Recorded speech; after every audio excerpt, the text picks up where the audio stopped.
جمعے کے دن غسل کرنا ضروری ہے. فرض کے درجے میں تو نہیں لیکن پسندیدہ ہے اور اس کی بہت تاکید کی گئی ہے. یہی وجہ ہے کہ بعض ائمہ کے نزدیک واجب ہے، لازم ہے، جمعہ ہوتا نہیں جب تک غسل نہ کیا جائے. اور بعض نے کہا کہ یہ وجوب کے معنوں میں نہیں بلکہ مستحب ہونے کے معنوں میں ہے. ہر بالغ پر جمعہ کے لیے جانا ضروری ہے اور ہر وہ شخص جس پر جمعہ کے لیے جانا ضروری ہے اس پر غسل ہے، یعنی اس کو لازمی غسل کرنا چاہیے، الا یہ کہ کوئی مجبوری ہو. تو آپ اپنا اسکیجول اس طرح بنائیں نا کہ جیسے اگر آپ ہر روز نہاتے ہیں پھر تو کوئی مسئلہ نہیں، لیکن اگر آپ ایک دن چھوڑ کے ایک دن نہاتے ہیں تو آپ پھر اس طرح اسکیجول کریں کہ جیسے آپ منڈے کو نہائے، پھر وینسڈے کو نہائے، پھر جمعے کو نہائے، پھر آپ سیٹرڈے سنڈے اگر نہیں بھی نہاتے پھر منڈے. تو اس طرح آپ جمعے کو مس نہیں کریں گے.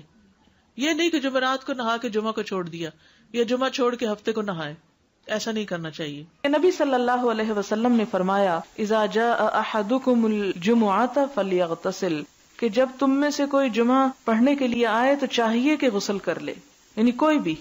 آپ نے فرمایا کہ جمعے کے دن کا غسل ہر جوان شخص پر فرض ہے، واجب ہے، اور واجب یہاں یعنی لازم کے معنوں میں آ رہا ہے. علماء نے غسل کے حکم کے بارے میں اختلاف کیا. بعض تو کہتے ہیں یہ واجب ہے یعنی فرض کے درجے میں ہے، اور جمہور علماء یہ کہتے ہیں کہ مستحب ہے، پسندیدہ ہے، افضل عمل ہے.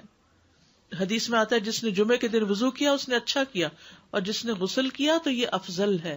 عمر بن خطاب اس اسنا میں کہ وہ کھڑے تھے جمعے کے دن خطبہ دیتے ہوئے، اذ جاء رجل من المہاجرین الاولین، جب آیا ان کے پاس ایک شخص مہاجرین میں سے جو سب سے پہلے مہاجر تھے، من اصحاب النبی صلی اللہ علیہ وسلم، حضور صلی اللہ علیہ وسلم کے ساتھیوں میں سے بھی تھے، اور کہا جاتا ہے کہ یہ حضرت عثمان تھے. فناداہ عمر، تو ان کو حضرت عمر نے خطبے کے حالت میں پکارا، ایت ساعۃ ھذہ، کون سی ہے گھڑی یہ کون سا وقت ہے؟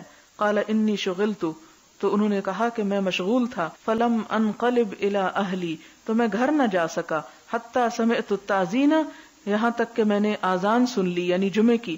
فلم ازد علی ان توضأت، تو میں نے نہ زیادہ کیا اس پر کہ میں وضو ہی کر لوں، یعنی میں صرف وضو کر کے آ گیا. فقال، تو فرمایا کس نے؟ حضرت عمر نے. والوضوء ایضا، اور وضو ہی بس. وقد علمت، حالانکہ تم کو پتا ہے، ان رسول اللہ صلی اللہ علیہ وسلم کان یأمر بالغسل، کہ نبی صلی اللہ علیہ وسلم غسل کرنے کا حکم دیا کرتے تھے. تو اس سے آپ حضرت عمر کے اس کا بھی اندازہ لگا سکتے ہیں کہ وہ سنتوں کی پابندی کرانے میں بھی کس قدر شدید تھے، کہ حضرت عثمان جیسے شخص کو بھی انہوں نے نہیں بخشا، اور خطبے کی حالت میں بھی ان کو سب لوگوں کے سامنے پکڑ کے کہا کہ تم صرف وضو کر کے کیوں آ گئے ہو، نہائے کیوں نہیں؟ نہانا، خوشبو لگانا، مسواک کرنا، تینوں ہی لازم ہے. اور چونکہ یہ تینوں ایک جگہ پر آ گئی، اس سے یہ پتا چلتا ہے کہ یہ جو غسل ہے یہ اس طرح واجب نہیں آتا کہ جو فرض کے درجے میں ایک طرح سے آ جاتا ہے، بہت ضروری، یعنی بہت پسندیدہ ہے، بہت اس کی تاکید کی گئی. لیکن اگر کوئی کسی وجہ سے نہیں کر سکا تو وہ ایسا نہیں کہ جیسے کسی نے فرض نماز چھوڑ دی ہو.